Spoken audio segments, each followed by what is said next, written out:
आम्हाला अभिमान आहे का आम्हाला गुंड बोलतो? कारण की तुम्ही आता म्हटलेत की 15 वर्ष तापवलं पेटवलं. सध्या मग तुम्ही त्यांच्यावरती राग काढताय? आज तुम्ही नेत्यांची आमची इथली परिस्थिती कधी पाहिली ना? ते दौऱ्याला आले कधी तर रिटर्न जाताना मागून त्यांना शिवी देतात. यासाठी कधी विरोधक म्हणून कुणी अडथळा? तो आल्या आल्या डायरेक्ट असं पायात पडणार, पाय पडून साहेब मला मतदान करा, मी तुमचा घरातला माणूस आहे, अर्ध्या रात्री फोन करा, मी तुमच्यासाठी येणार आहे. तुम्ही आता तुमचा प्रवास चालू करताय, याकडे कसं पाहता? काहीतरी एखादा व्यक्ती यांना काहीतरी पैसे देणार, हे यांचा अर्ज रिटर्न घेणार आहे. सध्या तुम्ही निवडणूक लढवताय तर विरोधक काही टीका करताय तुमच्यावरती? हा भाऊ, मी स्वतः एक गरीब कुटुंबातून, माझी आई ते सफाई कामगार होते. त्यानंतर सत्ता परिवर्तन झालं, 3,000 मतं पडतील, 4,000 मतं, अक्षरशः आमची खिल्ली उडवल्या जाती. गुंड बोलतात, याच्या मागची काही अजून वेगळी कारणं वाटतात तुम्हाला? आता पालिकेकडे पैसा येतो, कसा येतो, काय येतो, आता हे मांडण्यासाठीच आम्हाला तिथं बसायचं आहे. वेगवेगळे आंदोलन करता, मोर्चे घेता, लोक बोलवता, छत्रपती शिवाजी महाराजांची जयंती वगैरे साजरी करता, पैसा येतो कुठून? 2015 पासून तर 2018 पर्यंत अख्खा परिवार जेलमध्ये होता. तो निवडणुकीमधून काढताय? तुम्ही एकही माणूस तिथून डायरेक्ट सरळ असं चालू शकत नाही. तब्येत असली माझ्यासारखा तर आडवा चालावा लागेल त्या व्यक्तीला. कुणी केलता घोटाळा तो? काही मुस्लिम समाजातले लोक आपल्या मुलींना भरकटवतात. 2017चा एक घोटाळा येतो श्रीरामपूरचा, कुठीचा होता? तर मी छाती ठोकून आणि कॉलर धरून पण त्यांना विचारू शकतो, तू असं असं केलेलं आहे. काय आहे याच्याबद्दलचं? कधी तुम्ही तुम्ही सांगितल्याप्रमाणे 2015 पासून तर 2018 पर्यंत तुम्ही जेलमध्ये होता, हो. सगळा परिवार. मग या लोकांच्या का ध्यानात आलं नाही बरं? आपल्या जनतेला एक मेडिकल कॉलेज पाहिजे. तर याच्यावरती कधी तुम्ही विचार केलाय किंवा याच्यावरती कधी काही काम केलंय त्यानंतर? कारण तो अजूनही पेंडिंग आहे असं पण ग्राउंडला आपले नेते काय करताय याच्यावर कोण लक्ष घालत नाही.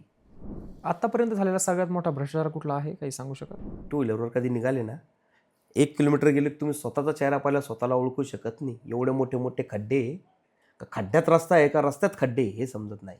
प्रभू श्रीरामाचे हाताने स्थापित झालेला रामेश्वरम मंदिर आमच्या गोंदवणे गावात महादेव मंदिर आहे. सध्या तुम्ही राजकीय काम करताय किंवा आता सध्या उमेदवार देखील आहात, तर रणनीती कशी असणार आहे? तुमच्याकडे किती पैसे होऊ द्या, तुमच्या आईबापाने जे कष्टाने बनवलेलं घर आहे ते कधीच सोडू शकत नाही. एवढ्या सगळ्या विषयामध्ये काम करता, मला वाटतं तुम्हाला याची कल्पना असावी. हे स्थानिक लोकांनी एकही नेत्यांनी आजपर्यंत त्या प्रश्नावर कोणच बोललेलं नाही. कुठीचा घोटाळा पुढे आल्यामुळे कदाचित हे परिवर्तन झालं असं वाटतं. कोटीचा घोटाळा झाला, पण पैसे कुठे गेले मात्र हे कोणाला कळालं नाही. याच्यामध्ये शिवसेनेकडनं एक नाव येतं, प्रकाश चित्ते म्हणून नगराध्यक्षपदाचे उमेदवार आहेत. आमचं एवढा मोठा दुर्भाग्य आहे, 3 नद्याच्या मध्ये आमचा गाव आहे, पण 3 नद्याच्या मध्ये गाव असून आमच्या MIDCला पाण्याची व्यवस्था नाही. आजपर्यंत एवढी सगळी सत्ता होती, आजही सत्ता आहे, तरी ह्या लोकांनी याकडे लक्ष दिलं नाही. मग जनता का रस्त्यावरती उतरत नाही? मला तरी वाटत नाही 20 एकरला 180 किंवा 280 कोटी खर्च येऊ शकतो. हा उघड कसा झाला घोटाळा, काही कल्पना आहे? त्यांना नगरपालिकेचे शौचालय पण नाही. याच्यामध्ये सध्या पाहिलं तर स्थानिक आमदार काँग्रेसचे आहेत, हो. त्यांच्या विकास कामांबद्दल काय सांगाल? आमच्या स्वतःचे असे हाल झाले, माझ्या पप्पांना तिथं व्यवस्थित उपचार भेटला नाही. मग यामध्ये तुम्ही कधी उतरलात का, किंवा यासाठी तुम्ही उतरलात? म्हणजे आमचं स्वप्न आहे, आमच्या गावात चांगलं हॉस्पिटल पाहिजे, बस. ते आउटसोर्स नसल्यामुळं ते ओपन सोर्समध्येच जातात. आजही काही विषय असेल तरी सागर बेग इकडे आंदोलन करतात, लोकांमध्ये फिरतात, मोर्चे घेतात. तर यासाठी काही सागर बेगांनी केलंय, म्हणजे तुमच्या बंधूंनी काही केलंय किंवा तुम्ही काही केलंय? तर अहिल्यानगरला घेऊन जाण्यासाठी अख्ख्या तालुक्यात 2 कार्डियाक ॲम्ब्युलन्स आहे. आमचे नशीब एवढं खराब, त्या दिवशी ॲम्ब्युलन्स अवेलेबल नव्हती. याच्यामुळे एक विषय असा येतो की आज तुम्ही सांगताय की बरेचसे भ्रष्टाचार झाले, विकास कामं झाली नाहीत. तुम्ही काय विजन घेऊन उतरलाय सध्या? महिलांसाठी आपल्याला गृह उद्योगची योजना आणायची. तुम्ही सध्या एक हिंदुत्वाची विचारधारा घेऊन पुढे आलात, पूर्णपणे. तर यामुळे तुम्हाला तुमच्या मतदानावरती काय परिणाम होईल? पण मी ते काम करून बाकी सगळ्यांची वाट लावणार, आजपर्यंत जेवढे नेते तेवढ्यांची. एक नागरिक म्हणून तुम्ही त्याच्यावरती काही प्रश्न उपस्थित केले नाहीत? सरळ जनतेला येड्यात काढायचे धंदे चालू आहे. याच्यामध्ये असा विषय येतो की आतापर्यंत सत्ता अशीच चालली आहे, फक्त काहीतरी आपली आश्वासनं द्यायची. आमच्या इथला स्थानिक आमदार ड्रग्सवर बोलतो, गुंडगिरीवर बोलतो, विकासावर का बोलत नाही? सध्या विकास कामं म्हणून काय कमी आहेत श्रीरामपूरमध्ये, काय सांगाल? 10 रुपये रोज पण होणार नाही ना ते. म्हणजे जनतेला लुबाडायचा धंदा शिकावा तर सत्ताधारी लोकांकडनं.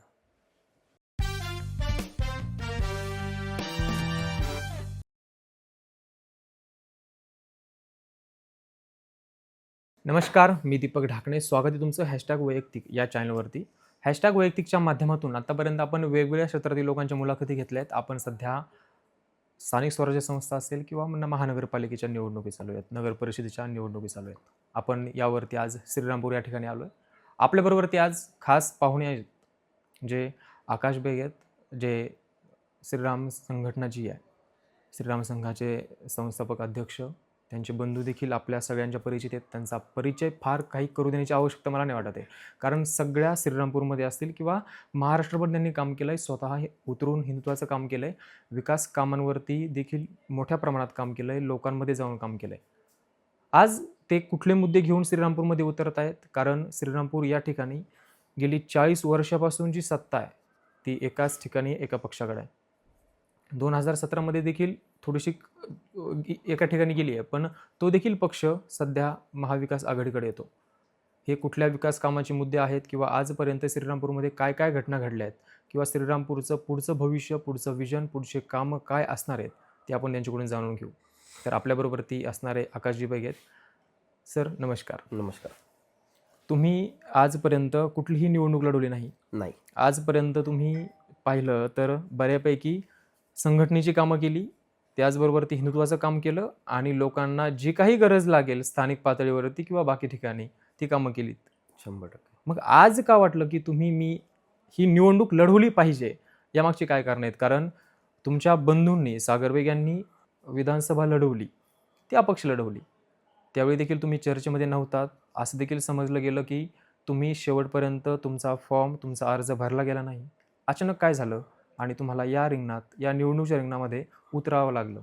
काय सांगाल याबद्दल? आता सतत असं बघा, सर्वात प्रथम तर माझा जन्म इथं झाला, ही माझी जन्मभूमी. लहानपणापासून आम्ही एका स्लममध्येच मोठा झालो, जो आता माझा प्रभाग क्रमांक 12 आहे.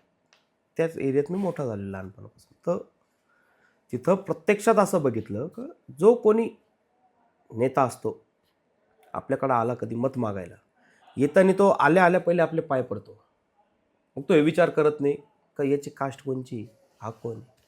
तो आल्या डायरेक्ट असं पायात पडणार, पाय पडून साहेब मला मतदान करा, मी तुमचा घरातला माणूस आहे, अर्ध्या रात्री फोन करा, मी तुमच्यासाठी येणार आहे. नेते असे बोलतात आणि करतात काय? एकदा आले, पाय पडले, आपला सामान्य जो व्यक्ती राहतो, जो सामान्य घरातला माणूस आहे, त्याला खूप मोठा पण वाटतो. नाही रे, अरे यार, तो एवढा मोठा माणूस आहे, आला आपले पाय पडला, तर आपलं काम आहे त्याला एकदा मतदान करणे. तर आपण तेवढं आपलं काम करतो प्रत्येक 5 वर्षात.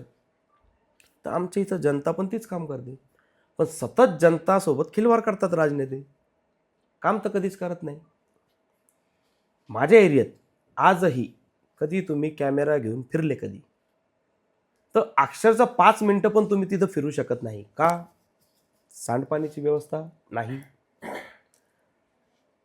तिथं जो सांडपाणी जातो तो डायरेक्ट एक छोटीशी अशी गटर बनवलेली, आणि त्या गटरीला आउटलेट नाही. सरकार यांना पैसे देते, कारण की ज्या सांडपाणी राहतो, आउटलेट राहते, यांना त्यासाठी एक विशिष्ट जागा देतात किंवा मोठा यांना ड्रेनेज राहतो, त्या ड्रेनेजमध्ये ती पूर्ण व्यवस्था केली जाते. आमच्या एरियात ती काहीच व्यवस्था नाही. 2 नळ्या असे बनवले समजा, तर इथून उतार दोन्ही पाणी येतो मध्यभागी.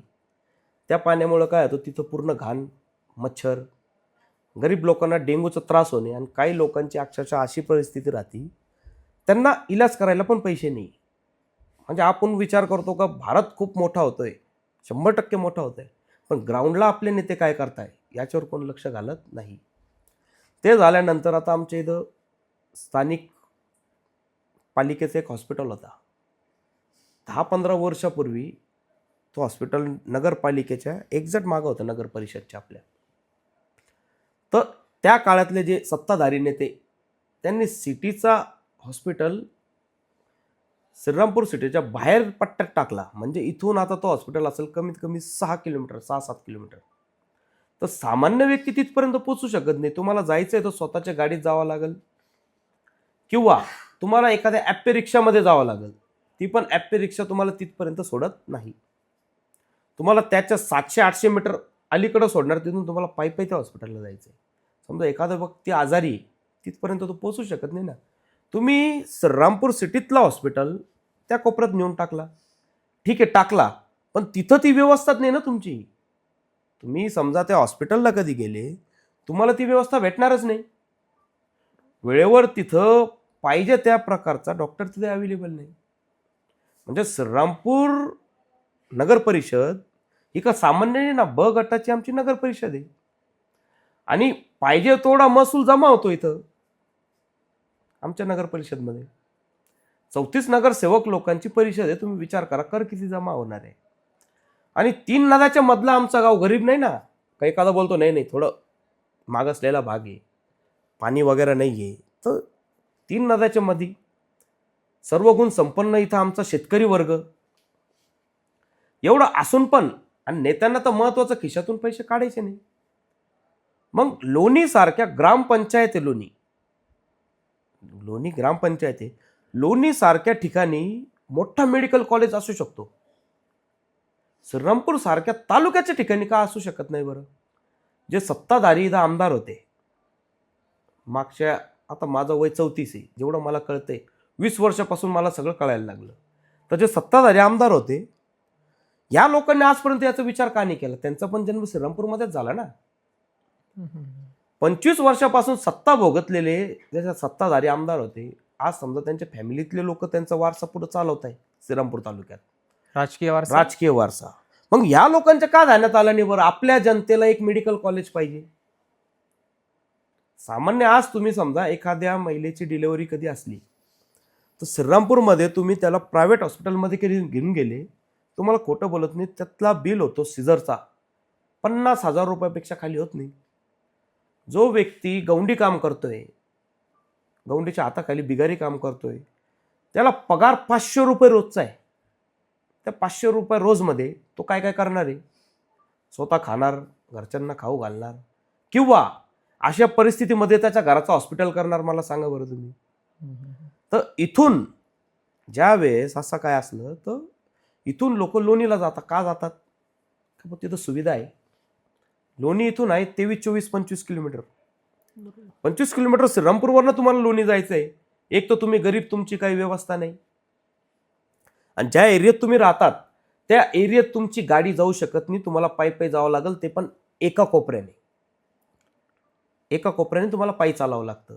प्रचार फेरीत आता माझा जन्म झाला तरी मी परत तिथं फिरलो. तुम्ही एकही माणूस तिथून डायरेक्ट सरळ असं चालू शकत नाही. तब्येत असली माझ्यासारखा तर आडवा चालावा लागेल त्या व्यक्तीला. म्हणजे तुम्ही जनतेचा फक्त फायदा उचलता मतासाठी. तुम्ही जाताय निवडणुकीच्या ऐन वेळेस त्यांचे हातपाय जोडणार, हे कितपर्यंत योग्य आहे? म्हणजे जनता का बावळट नाही ना. मग यामुळं आम्ही निर्णय घेतला, आमच्या सगळ्या मित्रपरिवारांनी निर्णय घेतला होता का आम्हाला सागर भैयांना आमदारकी लढवायची. का लढवायची? कारण की जो व्यक्ती त्या एरियातून वर आला त्याला जाणीव आहे ना. का भाऊ, मी स्वतः एक गरीब कुटुंबातून, माझी आई ते सफाई कामगार होते, पालिकेमध्ये आजपर्यंत कार्यरत होते.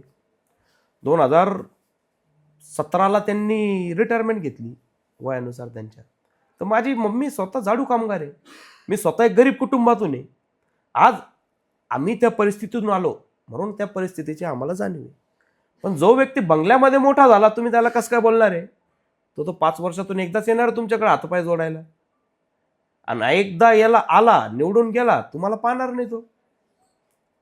मग तुमच्यातून माणूस कसा पाहिजे? हक्काचा माणूस पाहिजे, ज्याला तुम्ही अर्ध्या रात्री फोन करू शकतात. हेच विधानसभेमध्ये हाच विजन घेऊन माझे मोठे भाऊ निवडणूक लढल्या. तरी आम्ही खूप पक्षामध्ये प्रयत्न केला, खूप म्हणजे हिंदुत्वादी पक्षात आम्ही प्रयत्न केला का भाऊ भैयांना उमेदवारी पाहिजे.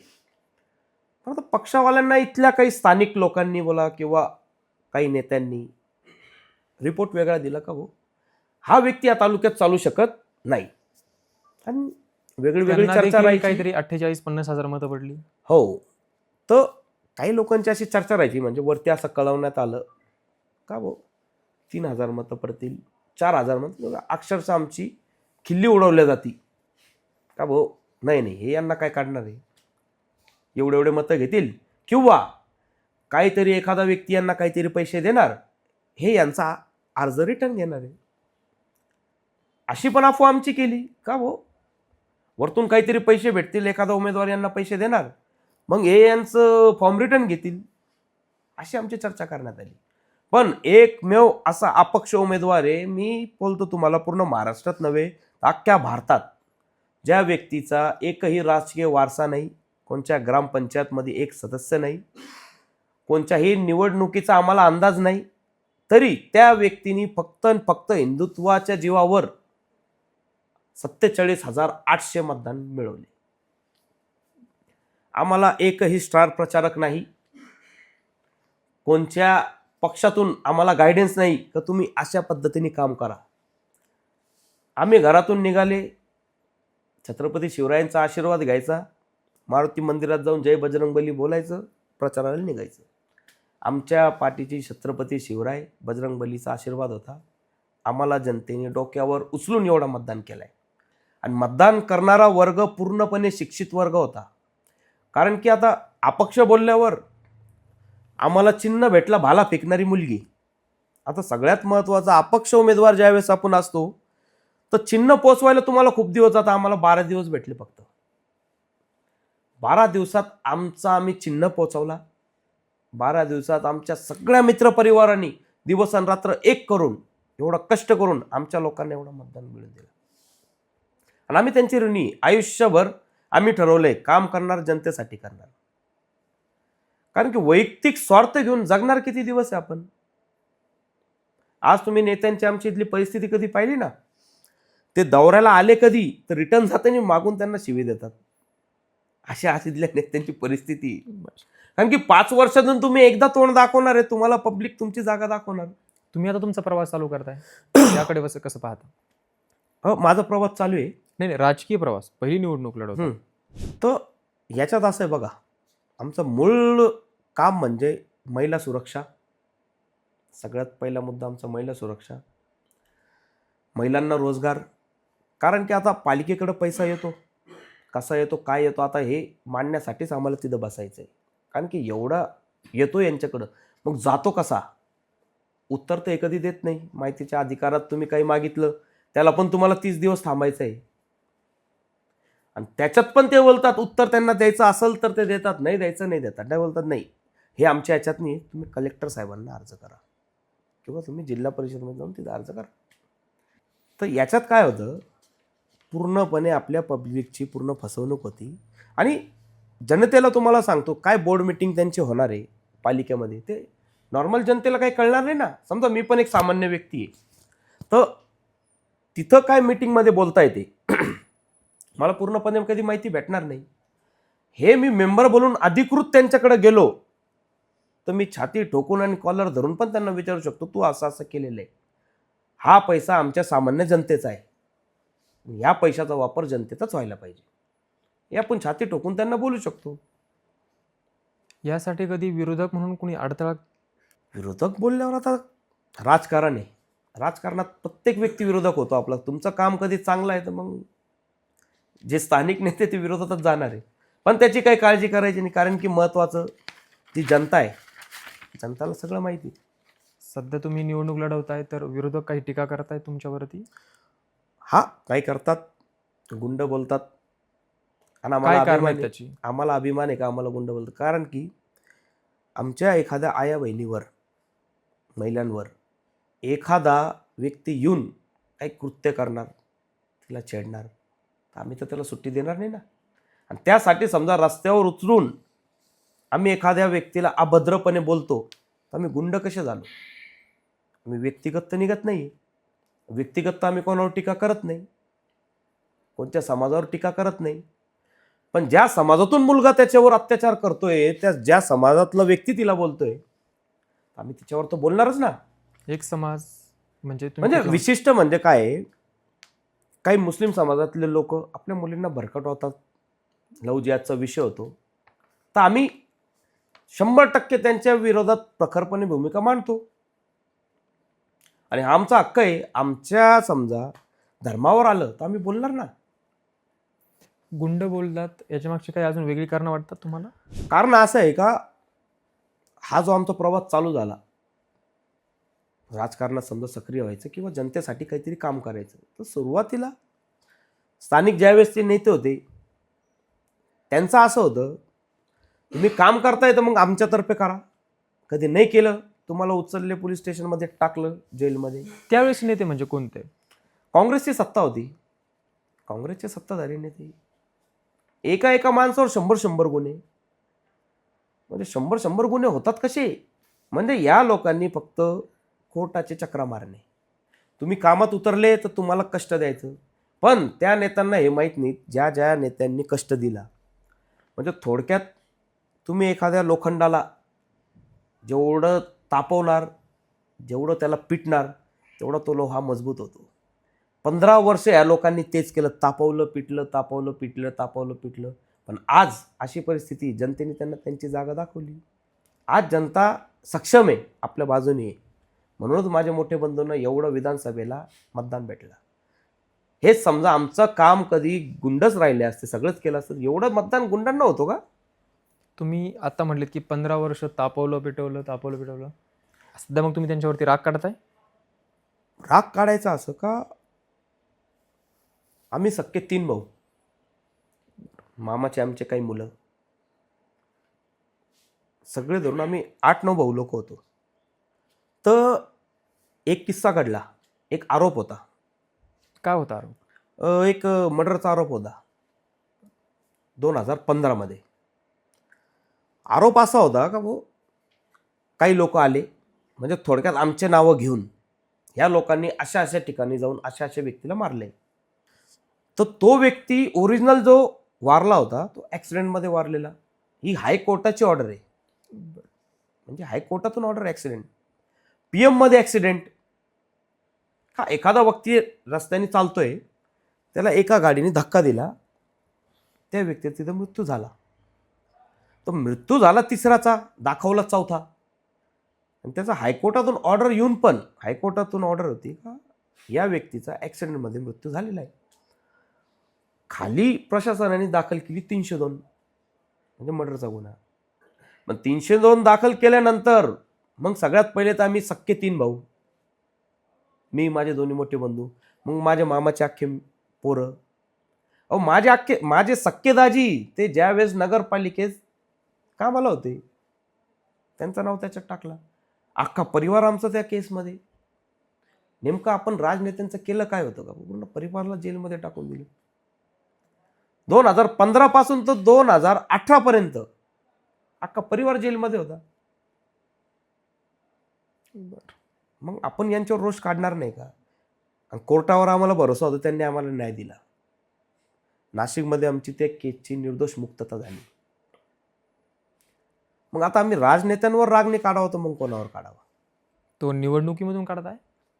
पूर्णपणे. कारण की जे आमच्यासोबत घडतंय ते दुसऱ्यासोबत का घडणार नाही? मग याच्यासाठी आपल्याला पाहिजे राजसत्ता. कारण की तुम्ही सामान्य व्यक्ती बोलून आंदोलन करणार, छाती ठोकणार, काय होत नाही. आता लव जिहादसाठी 78 मोर्चे घेतले. कशाला? फक्त त्याच्यावर कायदा बनावा म्हणून. महाराष्ट्र सरकारमध्ये झालं नाही, आसाममध्ये लागू आहे, आसाममध्ये एकही मोर्चा कधी झाला नाही. उत्तर प्रदेशमध्ये लागू आहे, पब्लिक रस्त्यावर उतरली नाही. मध्य प्रदेशमध्ये लागू आहे, तिथं पब्लिक उतरली नाही. उत्तराखंडमध्ये लागू आहे, तिथं पब्लिक उतरली नाही. गुजरातमध्ये लागू आहे, तिथं रस्त्यावर कधी पब्लिक आली. मग महाराष्ट्रात का लागू होत नाही? महाराष्ट्रात 78 मोर्चे घेतले. एका मोर्चामध्ये कमीत कमी 25-25, 30-30 हजार, 40-40 हजार, 50-50 हजार लोक रस्त्यावर उतरतात.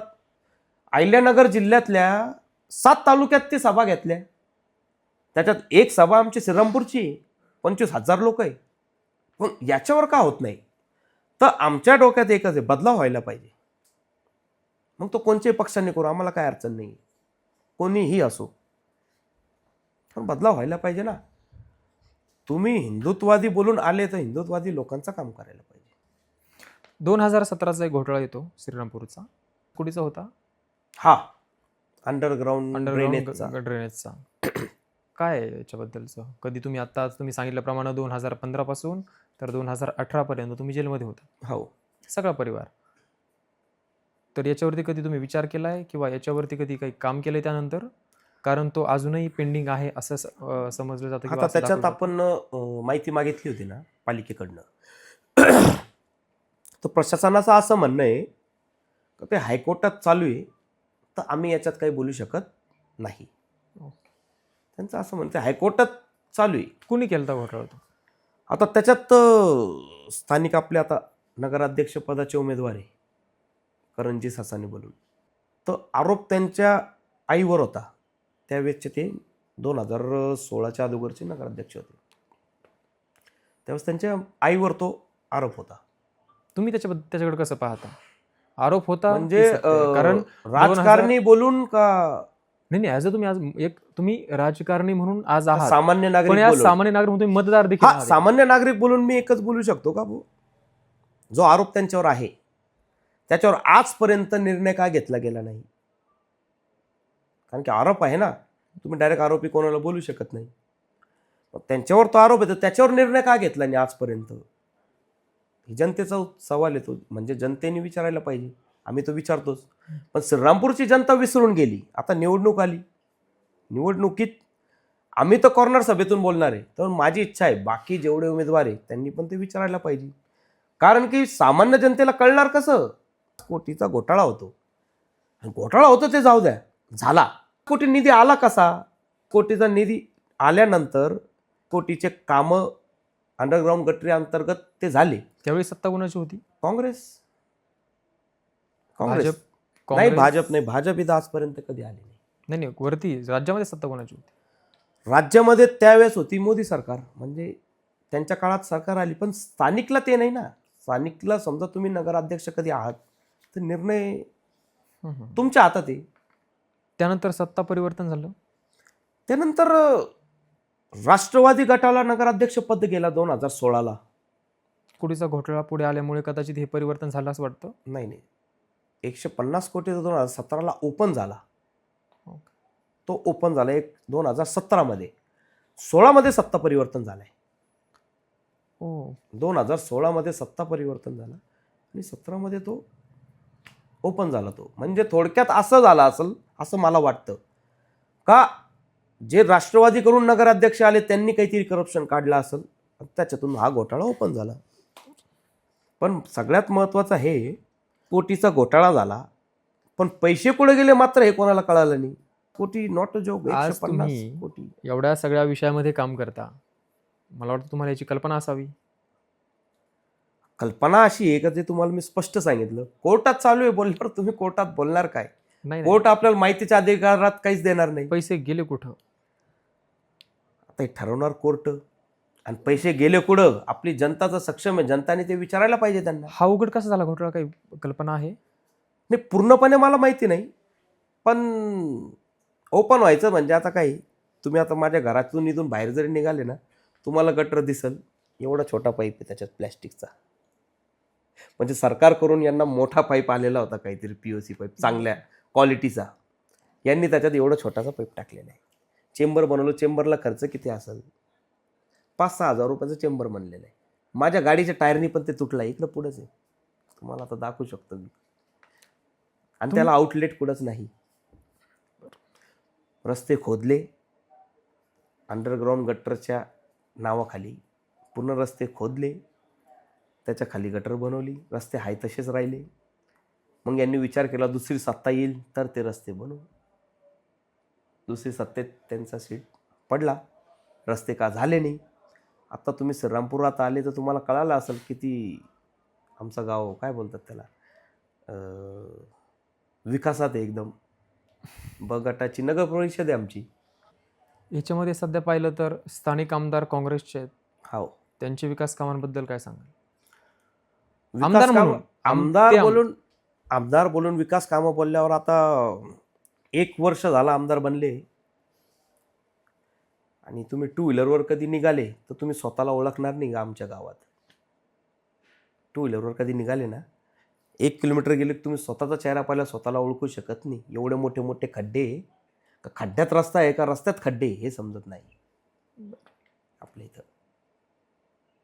म्हणजे विकास कामं नाही आहेत. काहीच नाही. आमदार बनले तरी नाही. ठीक आहे, माझे बंधू निवडून आले असते तर छाती ठोकून सांगितलं असतं आम्ही काय करू, आम्ही रस्ते बनवू. पण वर्ष झाला, ठीक आहे, एखादा महिना 2 महिना झाला तर तुम्ही बोलू शकतात का काम झालं नाही. पण 1 वर्ष होत आला.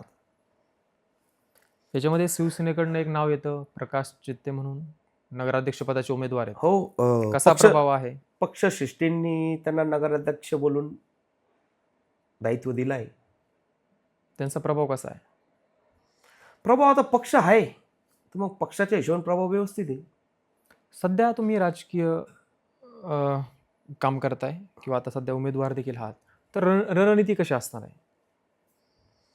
कामाची रणनीती राईट. विकास कामाची का विकास कामाची? राजकीय विकास कामाची. विकास कामाची. आता सर्वात प्रथम मी तिथे तुम्हाला सांगितलं का इथं काम तर कोण काही करतच नाही, जनता पूर्ण वंचित आहे कामापासून.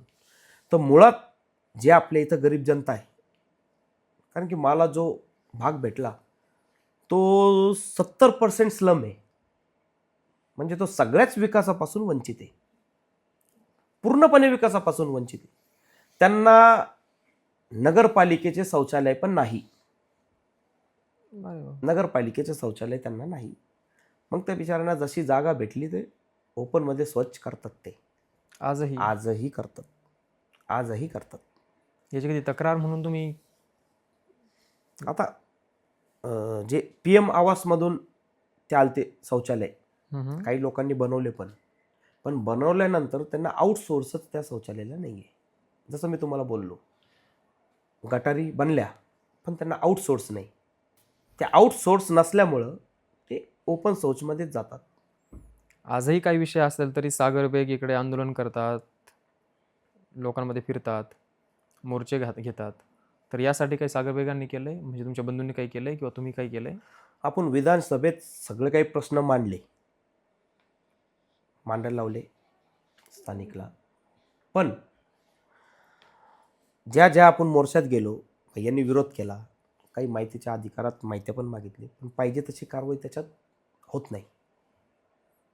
कारण की सत्ताधारी किती केलं, समजा आता मी स्थानिक आमदार आहे आणि मला हे करायचंच नाही, तर तुम्ही कितीही जरी माहितीचे अर्ज दिले तर ते काम होणारच नाही ना. आणि इलेक्शन पिरियडमध्ये ज्यावेळेस भैया उभे होते आपण याच मुद्द्यावर खूप जास्त बोललो. एक शाळा, दुसरा हॉस्पिटल, तिसरा रोजगार, आणि सर्वात प्रथम आमच्या श्रीरामपूरमध्ये कॉलेजेस.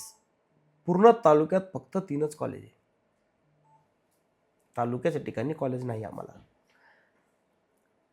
गरीब शेतकरीचा मुलगा, सामान्य व्यक्तीचा मुलगा शिक्षण इथं घेतो, 12वी पर्यंत श्रीरामपूरमध्ये शिकतो. 12वी नंतर तो जातो पुण्याला शिक्षणाला गेला कधी, 12वी नंतर ग्रॅज्युएशन तिथं करतो, जॉब तिथं पाहतो. काळांतराने तो त्या पुण्याचाच रहिवासी होऊन जातो. आणि जे मोलमजुरी करणारे बिचारे आईबाप आहे ते आहे गावाकडं, मुलगा शिकतोय तिथं, त्यांचं मरण आहे ना बिचारायचं. मी हे बोलत नाही सगळेच मुलं तसे, पण काही असे घरच्यांना बोलतात आई बाबा तुम्ही एक काम करा, तुम्ही आमच्याकडे शिफ्ट होऊन जा. पण ज्या आई बाबांनी एक घरातला भांडा कोंडा घर त्यांच्या कष्टाने बनवलं आहे ते त्यांचा दार कधीच सोडत नाही. तुमच्याकडे किती पैसे होऊ द्या, तुमच्या आईबापाने जे कष्टाने बनवलेलं घर आहे ते कधीच सोडू शकत नाही. तर आमचं स्वप्न आहे आजही का आपल्या गावाला असं बनवायचं, इथं चांगले चांगले कॉलेजेस, MIDC मध्ये मोठाल्या कंपन्या असे पाहिजे का आमच्या स्थानिक मुलगा गाव सोडून बाहेर जायला नाही पाहिजे, जेणेकरून त्याच्या आईबापाने इकडे येऊन रडायला नाही पाहिजे का माझा मुलगा मला सोडून गेला, तो आमच्यावर लक्ष देत नाही. लक्ष एवढा देतो का तो फक्त आम्हाला महिन्याचे पैसे पाठवतो. तर आईबापाने लहानाचा मोठा मुलगा केला तर ते पैशाने त्यांचं पोट भरणार आहे का? त्यांना आस्था त्यांच्या मुलाची आहे ना. हे स्थानिक लोकांनी, एकही नेत्यांनी आजपर्यंत त्या प्रश्नावर कोणच बोललेलं नाही. हे आमचं स्वप्न आहे. आणि आज 24 तारखेला शिंदे साहेबांची सभा आहे श्रीरामपूरमध्ये. त्या सभेमध्ये मी सागर भैयांच्या माध्यमातून त्यांना निवेदन द्यायला लावणार का तुम्ही आज उपमुख्यमंत्री आहात, तुमच्याकडे नगर विकास खाता आहे मंत्री असून, तर तुमचं काम आहे का श्रीरामपूरमध्ये एखादा मोठा मेडिकल कॉलेज पाहिजे, जेणेकरून आमचा मित्रपरिवार, आमचा सगळा समाज जो गरीब वर्ग आहे त्यांच्यासाठी मोफतमध्ये इथं जागेवर सुविधा व्हायला पाहिजे. हे आमचं स्वप्न आहे. कारण की लांब नाही, माझ्या वडिलांचा तुम्हाला किस्सा सांगतो. 6-8 महिन्यापूर्वी माझ्या वडिलांची अंत्यविधी झाली. तर रात्री 3 वाजता झाली. दुर्दैवी असा भैया आपल्या एक कार्यक्रमासाठी गोव्यात होते. सनातन धर्माचा कार्यक्रम होता. सागर भैया गोव्यात होते. मी स्वतः होतो मुंबईमध्ये. माझे मोठे बंधू पण इथं नव्हते श्रीरामपूरमध्ये. तो वडिलांना अचानक श्वास घ्यायचा त्रास चालू झाला. तर आता आम्ही कोण नव्हतो, मग मित्रपरिवार आमचा पप्पांना रात्री 2:30 वाजता साखर कामगार बोलून हॉस्पिटल आपले इथं, त्या हॉस्पिटलला घेऊन गेले. हॉस्पिटलला गेल्यानंतर अक्षरशः माझे भैया आता विधानसभा लढलेले, मित्रपरिवार आमचा चांगला आहे. तर आमचे स्वतःचे असे हाल झाले, माझ्या पप्पांना तिथं व्यवस्थित उपचार भेटला नाही. हे माझ्या घरातल्याच व्यक्तीला व्यवस्थित उपचार भेटला नाही. इथं त्या लेवलचे डॉक्टर नाहीत श्रीरामपूरमध्ये. हार्टसाठी पाहिजे तशी आपल्याकडं व्यवस्था नाही, पाहिजे ते इक्विपमेंट नाही आपल्याकडं श्रीरामपूरमध्ये. तर मजबुरीत डॉक्टर बोलले की इथे उपचार होणार नाही, तुम्हाला अर्जंट अहिल्यानगरला घेऊन जावं लागेल. तर अहिल्यानगरला घेऊन जाण्यासाठी अख्ख्या तालुक्यात 2 कार्डियक ॲम्ब्युलन्स आहे. आमचे नशीब एवढं खराब, त्या दिवशी ॲम्ब्युलन्स अवेलेबल नव्हती. माझ्या वडिलांना साध्या ॲम्ब्युलन्समध्ये आम्ही घेऊन गेलो. घेऊन गेल्यानंतर राहुरीमध्येच माझ्या वडिलांचं अंत्यविधी झाली. म्हणजे आमचं स्वप्न आहे, आमच्या गावात चांगलं हॉस्पिटल पाहिजे, बस. आजपर्यंत एवढी सगळी सत्ता होती, आजही सत्ता आहे, तरी ह्या लोकांनी याकडे लक्ष दिलं नाही. मग जनता का रस्त्यावरती उतरत नाही, किंवा जनतेने आजपर्यंत का परिवर्तन केलं नाही, याच्याकडे तुम्ही कसं पाहता? जनतेचं तुम्हाला सांगतो, काही लोक बाजार समितीत आहे, काही गरीब लोकांच्या अतिक्रमणांमध्ये दुकानं आहेत जे 50-50, 60-60 वर्षापासून स्थानपन्न आहे. त्यांचा रोजगार चालतो त्याच्यावर. काही लोक बाजारात बसतात, त्यांचा रोजगार चालतो त्याच्यावर. सत्ताधारी पक्ष इथला जो आहे त्यांना त्रास देतो, त्यांना बाजारात सामान विकू देणार नाही, त्या लोकांच्या दुकानं तोडायचं त्यांना धमक्या देणार. तोडले पण खूप काही दुकानं, हालाकी ते रस्त्यातच होते पण तोडल्या. पण स्थानिक नेत्यांचं तुम्हाला सांगतो, स्थानिक नेत्यांचं काम आहे का तुम्ही एखाद्या व्यक्तीचं, ठीक आहे तो अतिक्रमणात आहे, कायद्याने ते तोडावं लागतं, पण व्यवस्था करणं तुमचं काम आहे. आरक्षित जागा श्रीरामपूरमध्ये खूप आहे, व्यवस्था करायचं काम कोणाचं आहे? स्थानिक लोकप्रतिनिधीचा, स्थानिक नेत्यांचा. आणि जनता तुमच्याकडनं फुकट गाळा घेत नाही ना. तुम्ही एखादी स्कीम बनवा, त्या जनतेचं पुनर्वसन तिथं करा ना. तुम्हाला कर पाहिजे, तुम्हाला कर भेटणार. तुम्हाला पालिकेतून जे काही तुमचं असेल ते तुम्हाला भेटणार आहे ना तिथं. मग जनतेसाठी ते पण करत नाही, का वंचित ठेवतात तुम्ही जनतेला? आमच्या तालुक्यात तुम्हाला सांगतो, श्रीरामपूरमध्ये एवढं शिवमंदिर आहे, प्रभू श्रीरामाचे हाताने स्थापित झालेला रामेश्वरम मंदिर आहे आमच्या गोंदमणी गावात, महादेव मंदिर आहे. बेल्वपुरी बोलून पहिले बेलापूर गावाचं नाव होतं, बेल्वपुरी. संस्कृतमध्ये त्याला बेल्वपुरी बोलायचं. कालांतराने त्या गावाचं नाव झालं बेलापूर. तो बेलापूर गाव तपस्वी लोकांचा गाव होता, म्हणजे तिथं फक्त तपस्वी राहायचे. अहो, स्थानिक नेत्यांनी एकानेही कधी सांगितलं नाही की आमचा गाव एवढा आधुनिक आहे. म्हणजे आमच्या गावात प्रभू श्रीरामाचा प्रवास झालेला आहे. श्रीरामपूर गावाचं नाव जो पडला तो श्रीरामाच्या, म्हणजे थोडक्यात श्रीराम इथून गेलेले म्हणून या गावाचं नाव श्रीरामपूर आहे. 30 वर्ष, 25-30 वर्ष तर फक्त छत्रपती शिवरायांच्या मूर्तीसाठी बांधले, फक्त मूर्तीसाठी. आज ती मूर्ती बसलेली आहे आमच्या गावात.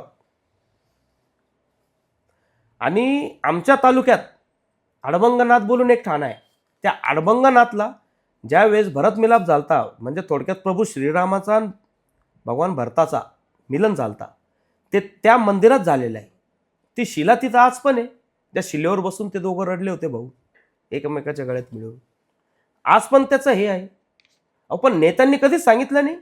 माझे भैया कधी आमदार बनले असते, सगळ्यात पहिले तुम्हाला सांगतो टुरिझममध्ये श्रीरामपूरचं नाव दिलं असता. जिवंत अस्तित्व आहे ना आमच्या गावात. पंढरपूरची तुम्ही मूर्ती बघितली असेल विठ्ठल रुक्मिणींच्या, त्यांच्यापेक्षा जुने मंदिरं, त्यांच्यापेक्षा जुनी मूर्ती आमच्या टाकळीवानमध्ये, त्याला प्रति पंढरपूर बोलतात, विठ्ठल रुक्मिणींचं मंदिर. तुम्ही एकदा दर्शन घ्या, ती मूर्ती बघा. अहो, या नेत्या लोकांनी कधीच सांगितलं नाही आमच्या गावात असं असं मंदिर आहे.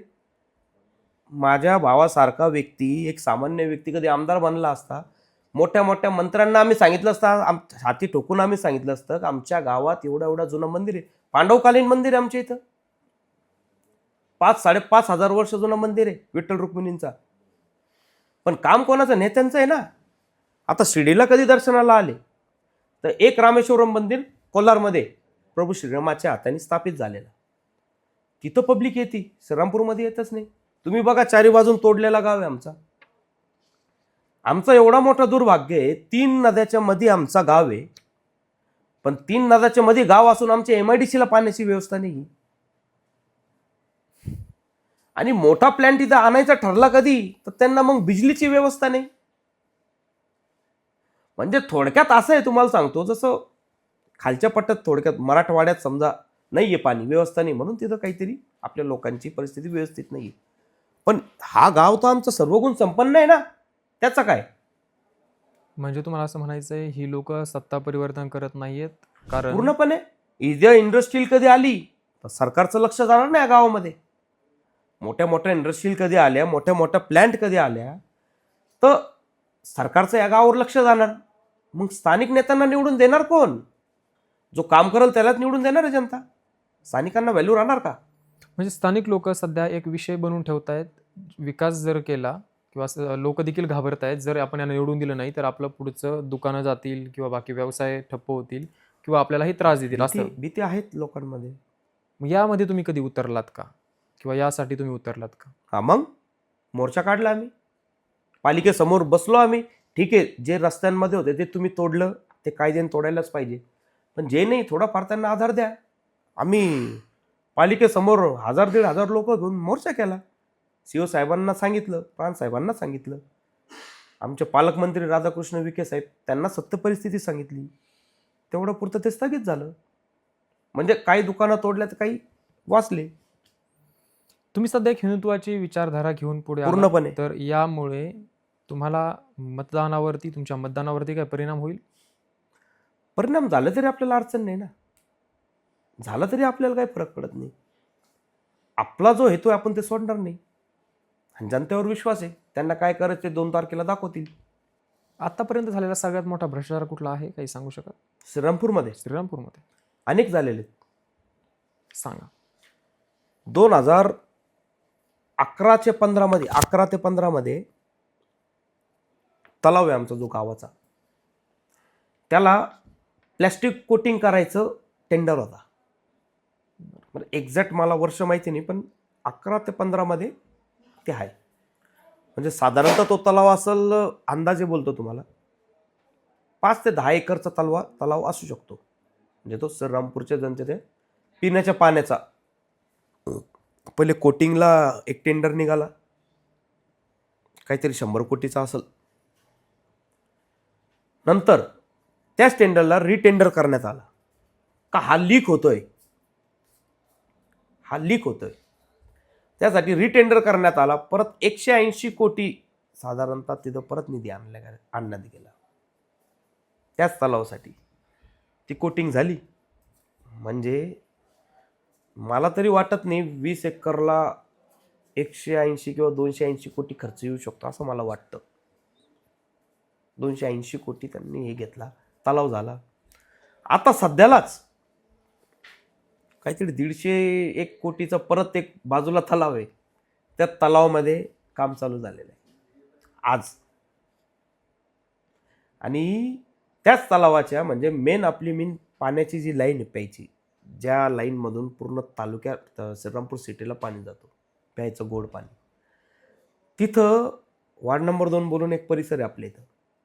एक मुस्लिम माणसाने त्याचं सांडपाणी, थोडक्यात संडास बाथरूमचा पाणी, त्याचा आउटलेट डायरेक्ट त्या ड्रिलनी तो पाईप खोलला आणि त्या पाईपमध्ये त्यांनी त्याचं कनेक्शन करून टाकलं प्यायच्या पाण्याला. काय कारण याचं? कारण आता त्या व्यक्तीलाच माहिती त्याचं काय कारण. पालिकेचं काम होतं त्याच्यावर कठोर कारवाई काही ना काही करायला पाहिजे. पालिकेने त्याला फक्त एक नोटीस दिली आणि माफीनामा घेतला, सोडला त्याला. एक नागरिक म्हणून तुम्ही त्याच्यावरती काही प्रश्न उपस्थित केले नाहीत? 100% प्रश्न उपस्थित केले, न्यूजला पण आले. पण समजा तुम्ही राजा आहे थोडक्यात, म्हणजे पालिकेत कारवाई करायचा हक्क पालिकेवाल्यांना नाही आणि मुळात कायद्यामध्येच त्याला काही हे नाही. म्हणजे थोडक्यात कायदाच असा आहे का असं केल्यावर त्याला 200 रुपये 500 रुपये दंड होणार कोर्टात गेले जरी तरी, आणि त्याला सोडण्यात येणार. याच्यामुळे एक विषय असा येतो की आज तुम्ही सांगताय की बरेचसे भ्रष्टाचार झाले, विकास कामं झाली नाहीत. तुम्ही काय विजन घेऊन उतरलाय सध्या? सर्वात प्रथम तर जो आपला महिला वर्ग आहे, जे गृहिणी आहेत, त्यांच्यासाठी महिलांसाठी आपल्याला गृह उद्योगची योजना आणायची. आजपर्यंत खूप नेत्यांनी योजना आणल्या, निधी खाऊन टाकल्या, पण एकाही महिलेला कधी काम भेटलेलं नाही. आता मी तर माझ्या प्रभागपुरता निगडीत आहे, पण मी ते काम करून बाकी सगळ्यांची वाट लावणार. आजपर्यंत जेवढे नेते तेवढ्यांची सुट्टी कोणाला देणार नाही.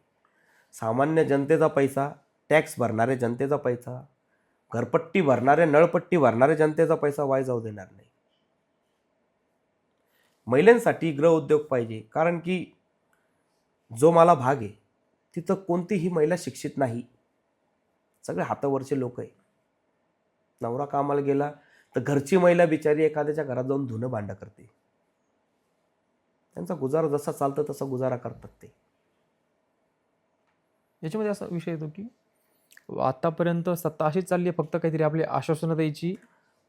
हो, पूर्णपणे आश्वासन असा का मी 5 वर्षानंतर तुमच्याकडे येणार, मी तुमच्या पाया पडणार, काहीतरी तुम्हाला आमिष देणार, आमिषने झालं नाही तर भरोशात घेणार, भरोशात झाला नाही तर मग तुमचा काहीतरी कुठून तरी घात करणार आणि तुमचे मतं मी घेणार आहे. अशी परिस्थिती सध्या चालू आहे श्रीरामपूरमध्ये. सध्या विकास कामं म्हणून काय कमी आहेत श्रीरामपूरमध्ये, काय सांगाल? विकास काही झालाच नाही तर आता कमी काय काय बोलू मी, काहीच नाही. सांगा काय काय कमी आहे, म्हणजे झालंच नाही भागवेगळं, पण आता सध्या आवश्यकता कशाची आहे किंवा तुम्ही काय करणार आहात? आता सर्वात प्रथम तर रस्ते ते तर आहेच नाही, तो भाग तर नंतरचाच. स्वच्छता ती पण नाही. तुम्ही तालुक्यात कधी फिरलात तो जागोजागी तुम्हाला फक्त कचरा पडलेला दिसणार आहे. स्थानिक जे नेते बोलतात ना, स्वच्छ श्रीरामपूर, स्वाभिमानी श्रीरामपूर, त्यांच्या घराच्या बाजूला पण उकरडे. तुम्ही का समोर नाही आले ते आतापर्यंत या बाबतीत या बाबतीत?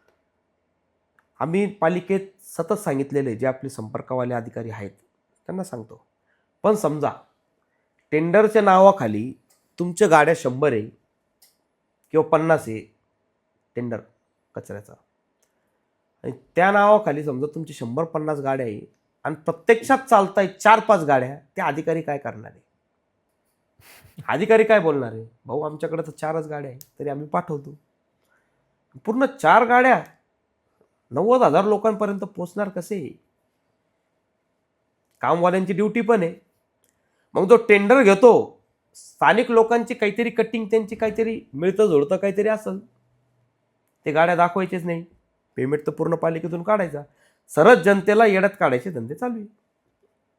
सध्या निवडणूक लढताना विरोधकांचे भ्रष्टाचार न झालेली कामं यावर तुमचा फोकस असणार आहे पूर्णपणे. आता काय झालं, 2016 ते 21 राष्ट्रवादी होती, म्हणजे हे होतं. नंतर प्रशासक आली. 21 ते 25 आता प्रशासक होती. आजपर्यंत प्रशासक आहे. नेत्यांचं काम 21 पर्यंत होतं, 2021. 16 ते 21, 20-21. आता सध्याला प्रशासक आहे. सध्या जे आहे ते प्रशासक ताब्यात आहे. पण स्थानिक आमदारमध्ये एवढा पॉवर आहे की तो एका दिवसात पण निधी आणू शकतो.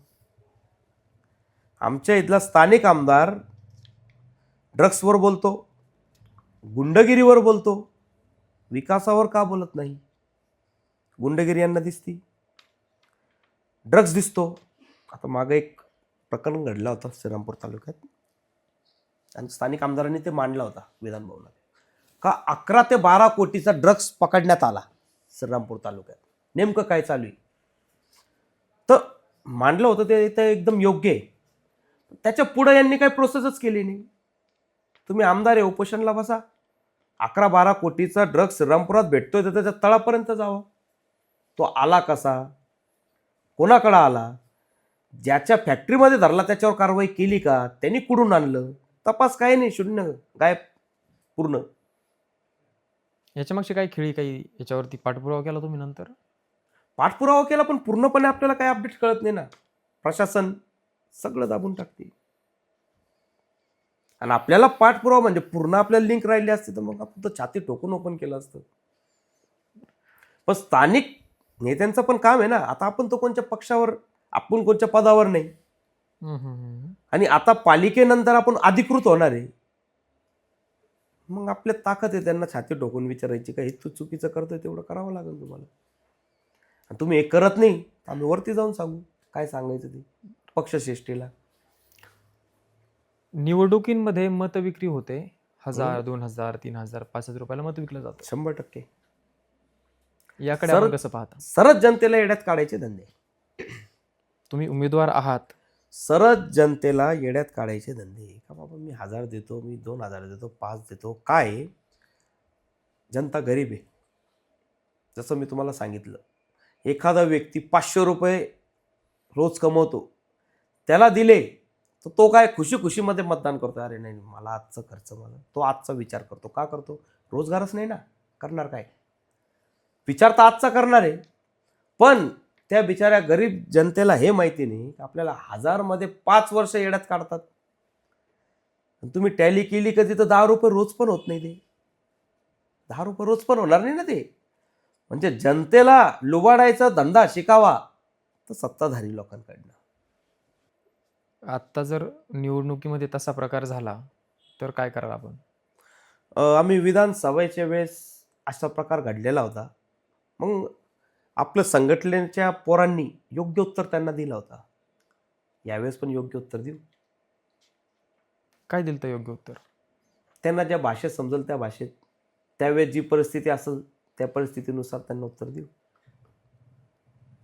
नगरपालिकेचं बजेट बद्दलचं काय माहिती आहे का? किंवा किती, काय, कशा पद्धतीनं? बजेट कळणार कसं? त्यांनी सांगावं तर आले किती गेले किती, त्यासाठीच तिथं बसायचं आहे का?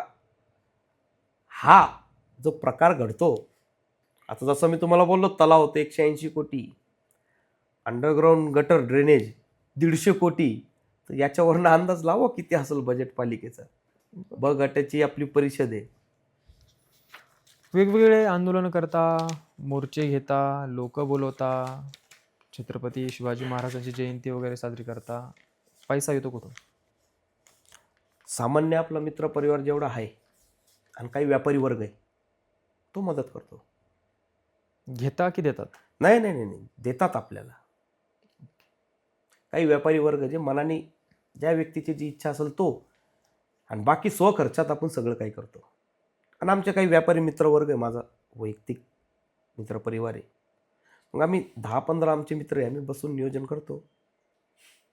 त्या नियोजनातून जे काही ज्याला द्यायचं तो त्याच्या पद्धतीने तो त्याचं समर्पण भावनेने देतो, कार्यक्रम करतो आपण. आणि महत्त्वाचं, जो आपण मांडव लावतो, जो साऊंड सिस्टम लावतो, ते लोकांकडनं समजा 10,000 घेत असेल तर आपल्याकडनं 2,000 रुपये घेतात. बरं. एखादा हॉटेलवाला असला तो त्याच्या समर्पण भावनेने तो चहा देणार, त्याची जेवढी आहे तेवढं तो आपल्याला मदत करतो. एखादा पाणी बॉक्स विकणारा असला तर तो आपल्याला पाणीच्या बॉटल्या स्वतःच्या स्वखर्चातून देतो. 2021 साली टी राजा आले होते इथं. हो, खूप मोठी सभा घेतली. काय कारण होतं?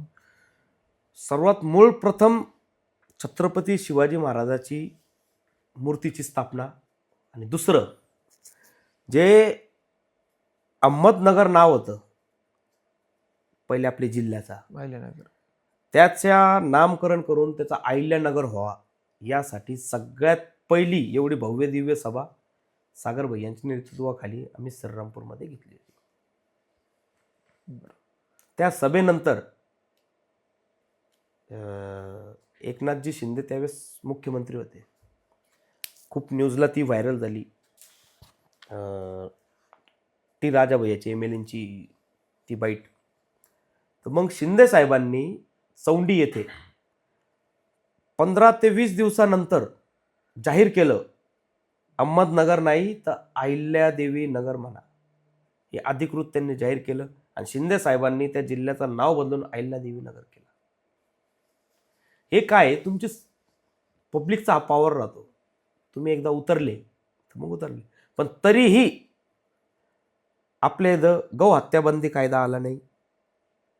एक मागणी तर पूर्ण झाली आमची, पण गौ हत्याबंदी कायदा आला नाही, लव जिहादवर कायदा आला नाही, धर्मांतरणवर कायदा आला नाही.